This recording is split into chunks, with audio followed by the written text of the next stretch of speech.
KP classes dedicated to excellence. Hello everyone, this is an important video for those who are targeting central government jobs in the field of architecture. Now Union Public Service Commission UPSC has come up with a notification for the requirement of architects again. So the post of deputy architects, if you remember, just last year there was a requirement test for the requirement of deputy architect in CPWD, Central Public Works Department. Now, and also this year there was a recent notification from UPSC for the requirement of architect in Archaeological Survey of India as well. Now this time again there is a high number of vacancies, so generally we don't have 10 plus vacancies, very rarely you have such an opportunity. So we are going to talk in this video about this recent notification from UPSC for the requirement of deputy architect in military, under military engineering services, which comes under Ministry of Defence. So this notification, which was recently released, there are a total of 16 vacancies for requirement. Like I said, this particular vacancy comes under Ministry of Defence. The requirement process, the overall selection is being done by UPSC, that is Union Public Service Commission. To just talk about an overview of what we are going to discuss in this short video, we will be looking into the number of vacancies, which I already told you, but we will look into the details of the division of it into various categories. Total vacancies is 16. We'll also look into the eligibility criteria. Now generally the eligibility criteria for deputy architect, like under CPWD, there is only bachelor's in architecture which is required, but now there's a requirement of work experience also in this notification.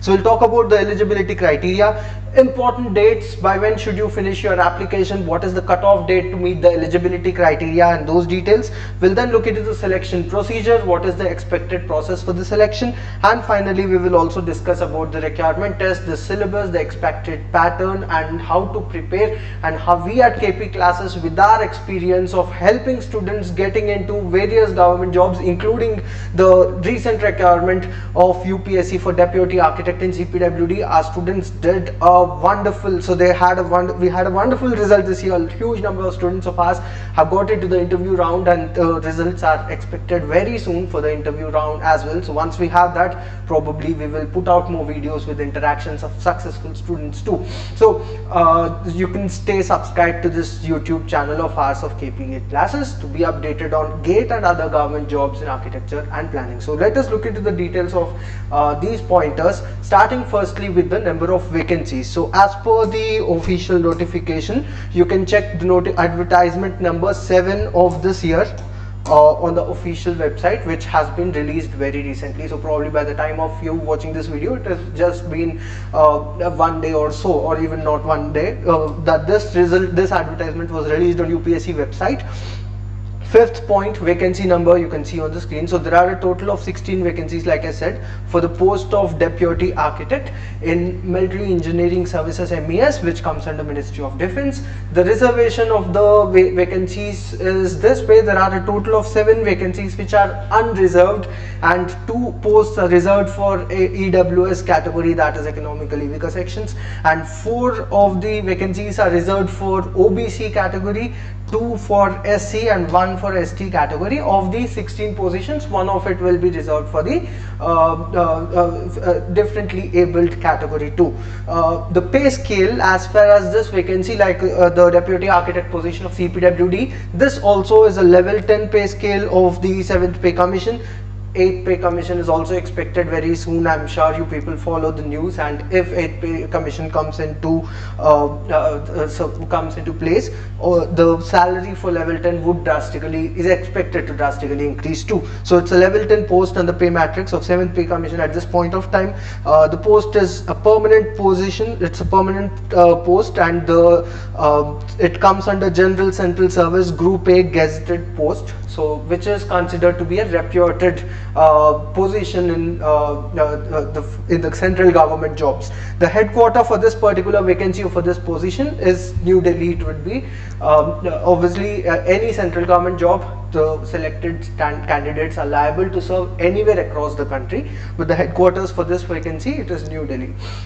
As far as the eligibility criteria. Now there are various aspects within eligibility criteria. You should understand the age criteria, the essential qualifications. So let us also discuss about that. As far as the age criteria is considered, the age limit is 35 years for unreserved and for EWS category, and this age criteria, the cutoff date for age criteria is always the last date of the advertisement, last date for the application. We'll come to it under important date. So it is in the probably 3rd of July, so that would be the cutoff date. Before that you should be less than 35 years of age.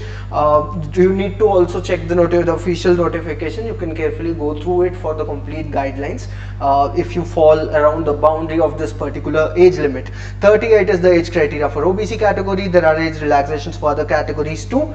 As far as the essential qualifications, I'm sure you people know, and through our videos too, and you personally have also gone through the official notification for requirement of various government jobs including UPSC. So when UPSC publishes an advertisement, there are two things which they mention. There is essential qualifications, EQ, and also desirable qualifications. So essential qualifications is something which you have to mandatorily have in order to apply. If you don't meet the essential qualification, your application will outright be rejected. You will not be considered for that particular vacancy. Desirable qualification, on the other hand, it is an added advantage. If you have the desirable qualification, you might have a higher importance or higher weightage in the overall selection. However, in this particular vacancy, in this particular notification, there is no mention of any desirable qualification. Only essential qualification pointers are mentioned. Two things. Number one, you should have a degree in architecture. No other degree. Bachelor's in planning, bachelor's in civil engineering or BTech graduates are not eligible for this vacancy. Only a bachelor's degree in architecture from a recognized university or institution or equivalent, and also, so that is associate member of AMIE, basically associate membership of Indian Institute of Architects, equivalent of that by examination. So basically you need to have BArch in simple terms, and you should also be registered with Council of Architecture. So it is very important that you have a live, which is you have a registration with Council of Architecture, and that membership should be active at the point of application too. So degree of architecture with COA registration. As far as the work experience, under essential qualification itself, not desirable but under essential qualification itself, you also have requirement of 2 years of work experience in the profession of architecture. So those are the requirements. You should have bachelor's degree in architecture and 2 years of work experience after your BArch. Remember, internship period is not counted as a part of work experience. You need to have a 2 years of full work experience, full-time work experience after your bachelor's degree. That is the minimum requirement. This is 1 year less than the requirement for the Archaeological Survey of India post. So for the requirement of architect in Archaeological Survey of India, we recently put out a video on that as well. We have an ongoing course for that as well. So that particular post, the requirement was 3 year work experience. Here it is only 2 year work experience. So it is a good opportunity for graduates probably till the year 2023. So till the obviously age limit is 35, so there's a huge number of competition which is expected. A huge number of students are expected, or candidates are expected to apply for this post. That's a brief on the eligibility criteria.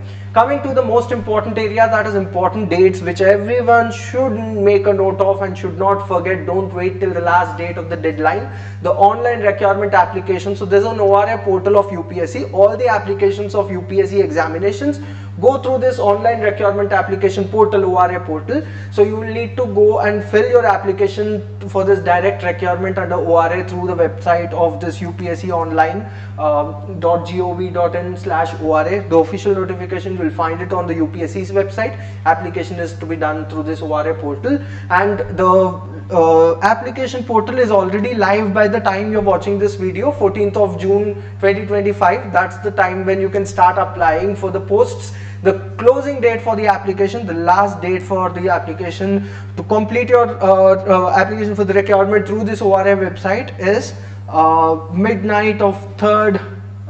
So basically at the end of the day of 3rd of July, that's the deadline. That's the closing date for the application. The last date for printing the online submitted, so you need to submit before 3rd of July, before the end of 3rd of July, as you can see over here. And you need to take a printout of that application within the next day. So the last day to take a printout of your online application is 4th of July 2025. Many people, many students in the past too, we've seen this, many candidates reach out to us with this issue that they have forgotten to take a printout of the submitted application. That becomes very difficult in the future stages of your requirement. Once you're done submitting, make sure you download and have a copy of it, because when you're shortlisted for the interview and when you need to go to the interview, you need to take a printout of your submitted application as well. So do not forget to take a printout of the online submitted application. Keep that in mind for your future reference. And like I already said, the date for determining the eligibility criteria, including bachelor's degree in architecture, registration with Council of Architecture, and also your 2-year work experience, the cutoff date for the eligibility criteria in every respect shall be the closing date for the submission of the online application. The closing date of submission is 3rd, not 4th. Make a note of it. This is just the deadline for taking a printout of it. So before 3rd of July, you need to meet all the essential qualifications and essential requirement for application of this post. Any incorrect details submitted onto the portal, as you know, can lead to serious consequences, including debarment by the commission. So you have to be very careful and not filling up anything incorrect when you fill up your application form. So that's with respect to the important dates and eligibility criteria. Coming to the selection procedure, like any other vacancy of UPSC, or like even in Deputy Architect CPWD 2 or Assistant Architect the year before that, remember one thing, in UPSC, if you look into the past pattern of Assistant and Deputy Architect selection, even in instances where there is one vacancy also, a requirement test has been conducted. So it is highly unlikely that there will be only interview. However, remember, the selection will always be based on the interview finally, and in cases where the selection includes a requirement test, that is RT, the written examination, even in that case also you need to have a minimum level of suitability during the interview stage. So even if you're getting full, or if you have done wonderfully in the examination, but if you are not attending the interview, or if you are not doing so well in the interview, if you are not qualifying the interview, what do we mean by qualifying interview? 50 marks for unreserved category is basically the qualification threshold for the interview round. You have to score at least 50 out of 100 in interview for unreserved EWS category. For OBC it is 45 marks, for other categories it is 40 out of 100 marks. So that's the minimum requirement in the interview round. Other than, even if you're doing very well in the interview, and if you're not meeting this deadline in the, even if you're doing very well in the requirement test, and if you are not qualifying the interview round, then you will not be selected. So you have to do well in the interview for sure. But that said, so there's a emphasis towards interview. Many people think, okay, interview is the most important thing, but actually no. Selection is almost a done deal if you are doing very well in the written test or in the requirement test. Reason being, whenever there is a requirement test conducted, the weightage percentage is 75:25. That has been always the case for all the requirement of architect position in UPSC. So the weightage, however, this is generally, obviously that can change time to time. So when there's a notification release, so I'm sure you people follow our videos and follow the requirement process, most of you who are interested for government jobs.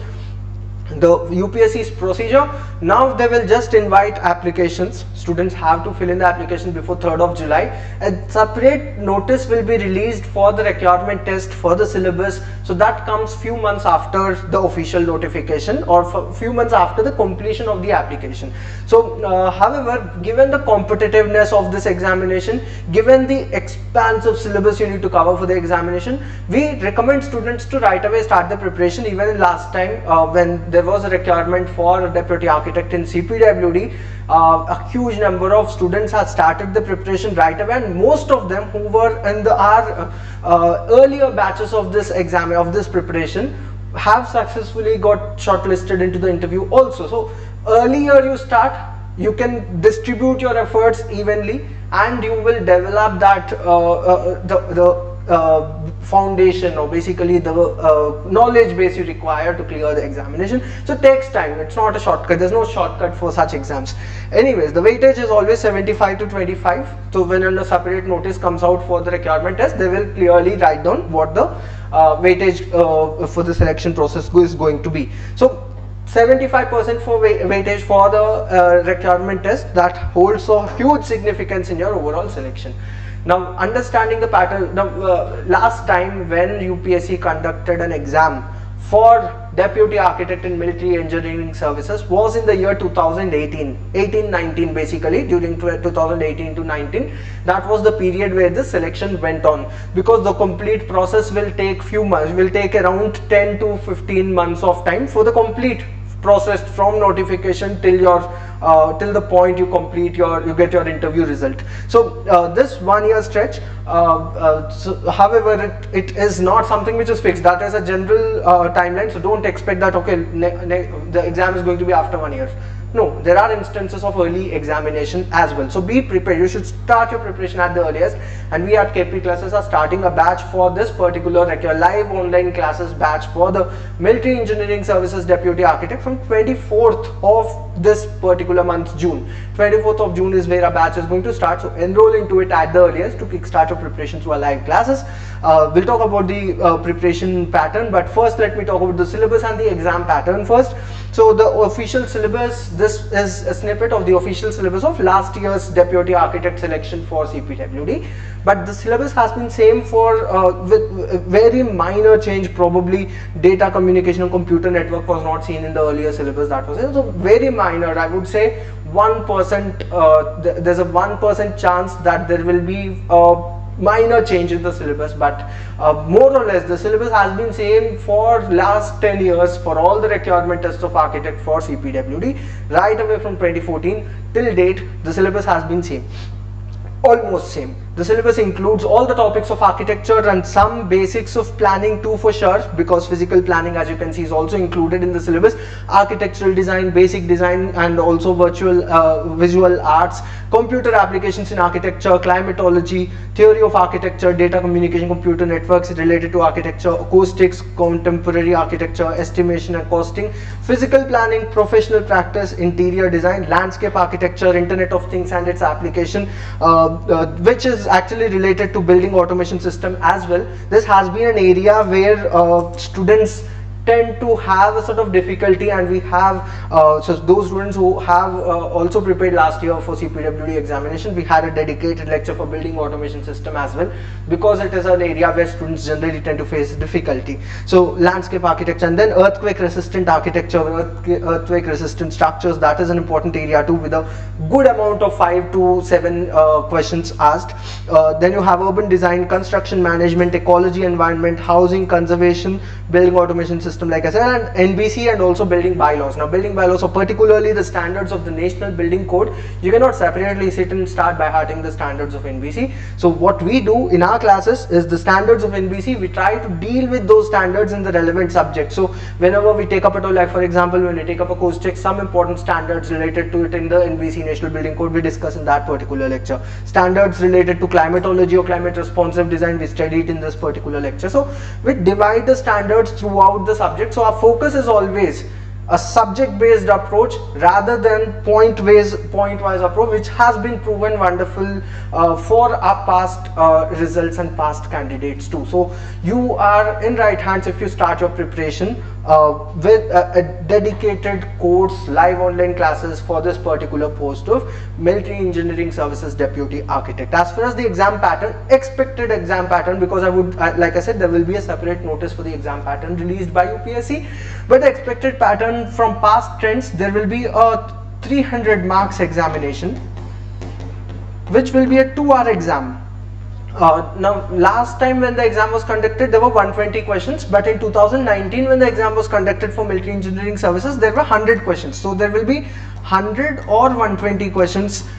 That is the expected. There could be 100 questions or 120 questions within the syllabus, but the weightage is 300 marks for the exam. From these 300 marks, 75%, the final weightage obviously is 75% weightage given to this. So the exam will be for 2 hours, and there will be a negative marking. Because all these questions are MCQ questions, there will be a negative marking of 1/3 of the weightage. So basically, if it is 100 questions, 3 marks every question, every wrong answer you will lose 1 mark, 1/3 of the weightage. If there are 120 questions, then each question the weightage will become 2.5 marks. In that case, the negative marking will be 1/3 of 2.5, which comes out to be 0.83 marks. That will be the negative marking for incorrect answer. If you leave out a question, if you don't know the answer and leave out a question, you will not get the negative marking. Negative marking is awarded for incorrect attempts, those who take a guesswork basically, or those who have done an error. So all these questions will be MCQ based with 4 options A, B, C, D. That has been the trend for last 10 plus years, which is expected to be the same this year too, for this examination too. So however, the good thing is, in our live classes we start our preparation, because you can't wait till the last moment to kickstart your preparation because of the expansiveness of the syllabus. So once you start your preparation, in due course or time, when there's a notice for the examination with the final syllabus and the final pattern, accordingly, if required, modifications will be done to the live online classes to include the complete syllabus. So don't worry that we'll teach only the past syllabus and leave you. No, obviously when there will be an official syllabus, if there is any new addition, if there's any new change, if there is any change in the pattern, accordingly the complete course, because this is a dedicated course for this particular post of deputy architect in MES, it will be a flexible one, where if required, our team of experienced faculty, our team of experts will guide you in this preparation, and our confidence comes from our past experience. So we have successfully run courses for various government jobs, I'm sure you are aware of it, in various agencies, various requirement agencies, or various organizations of state and central government level both. And in fact, at this point of time also, we have courses already live for TNPSC, Kerala Public Service Commission, Assam Public Service Commission, including UPSC for the ASI position to like in Archaeological Survey of India, like I said. So and we have proven result in each of these stages, and a wonderful result in CPWD Deputy Architect last year too. And what you expect in this course, you will be having live online classes where the lectures will be conducted for all the topics of the official syllabus, and all these lectures will be provided with a recorded backup on your mobile app, and the recorded backup will be available for you till the exam date. So whenever the exam is going to be conducted, say in the next 1 year, so even if the exam is after 1 year, you'll still have the access for that complete year for the recorded backup. All the resources, in fact, you'll have the access for you till the exam date. The test series includes mock tests, which are a replica of the actual exam covering the entire syllabus. There are subject-wise sectional tests included in the test series, and you will also have the past papers in the form of test series, past Deputy Architect UPSC examinations, all with detailed explanation are included into the test series. And finally, you will have a set of books also in addition to the classes. You will be sent the books which will include the syllabus for your self-study. So our books which have been dedicatedly developed for this syllabus pattern of UPSC, which includes a set of 5 books. These books will be delivered for you when you enroll into the course, so that along with the classes, whatever time you're left out with, you can study from the books and practice the tests, and you can take the guidance of a faculty team, wherein you can get clarification of all your doubts and queries on a dedicated discussion forum with the faculty as well. So that is about our course, that's about the notification details. Like I said, the batch is going to start from 24th of June, so without any delay, you can enroll into the course. Contact our counselors today on the contact number displayed on the screen, also given in the description of the video. Thank you. KP Classes, dedicated to excellence.